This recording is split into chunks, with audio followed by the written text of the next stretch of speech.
келинчегим бир топ жылдардан бери бизнес жаатында аракет кылат.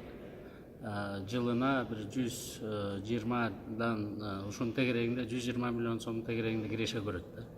130-150 миллион доллардын тегерегинде салык төлөйт.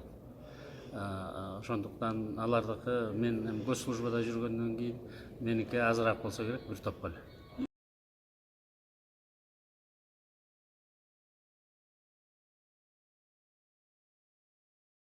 Жок, ал эми келинчегим өзү бизнес жаатында эмгек кылгандан кийин аракет кылып эмгектенет. Кайсы фирмада канча өзүнүн үлүшү болсо, анын баары менин декларациямда бар да.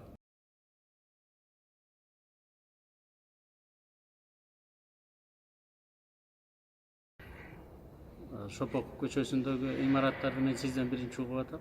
Бул Ала Тоо Рент деген жоопкерчилиги чектелген коом кожоюндук кылат экен, аны сиз Биздин тиешебиз жок. Дамас Hotel International деген фирмага дагы тиешебиз жок. Ошондуктан калган мына өзүнүн компанияларына эмне тийиштүү мүлкүнүн баары тең биздин декларацияда бар.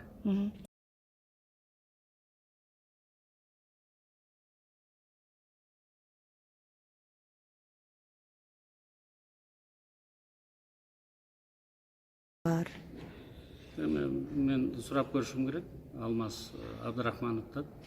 Сенге бул киши кимди кандай болуп атат, эмне үчүн ал дал келип калды деп. Ошондон дагы сиз да сурап көрүңүз, мен дагы сурап көрөйүн.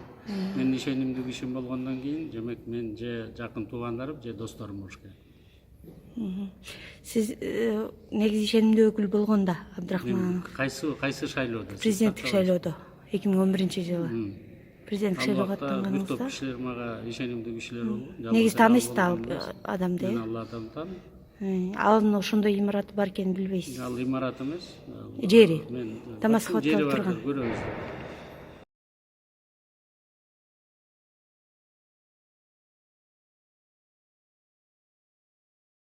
Мен ал жерде арендада турам.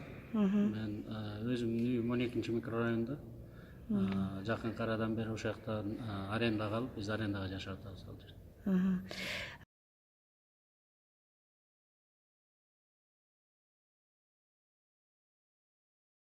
Менин апам эң кичүү иним менен чогуу жашайт. Ошондуктан анын мүлкү ошо кичүү инимдин декларациясы менен чогуу көрүнүп туруш керек.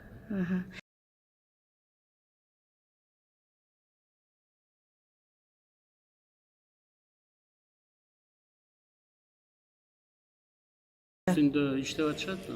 95% бир чет элдик компанияга тийиштүү экен. 15-жылы сатып алган экен.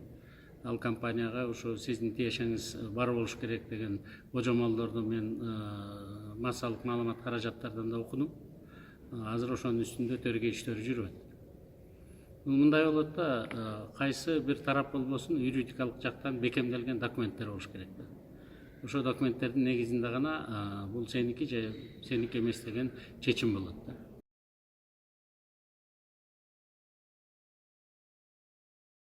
Жана муниципалдык кызматкерлер декларация тапшыргандан кийин биз мамлекеттик кадр кызматы анализ жүргүзөбүз. Анализ жүргүзгөндө ушул декларацияда